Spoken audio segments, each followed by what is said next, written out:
അച്ഛോ, എനിക്ക് പേടിയാവുന്നു. ഇത് ഞാനല്ലേ, ബാബുവേട്ടനല്ലേ? ആദ്യം പൂച്ച കരഞ്ഞതും ബാബുവേട്ടനായിരുന്നോ? അതെ, ആട് കരഞ്ഞതും പട്ടി കുരച്ചതും ഒക്കെ ഞാൻ തന്നെയാ. എനിക്ക് 20 മൃഗങ്ങളുടെയും 19 പക്ഷികളുടെയും ശബ്ദം ഉണ്ടാക്കാൻ അറിയാം. അപ്പൊ ആള് ഭയങ്കര മിമിക്രിക്കാരനാണല്ലോ.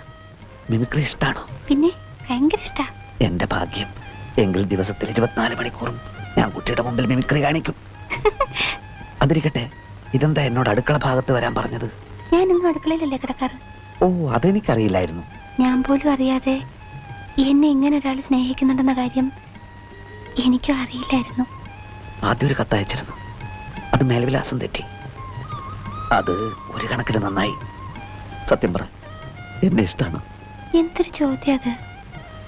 ഇഷ്ടമല്ലെങ്കിൽ വരാൻ പറയൂ. എനിക്ക് വിശ്വസിക്കാൻ കഴിയുന്നില്ല.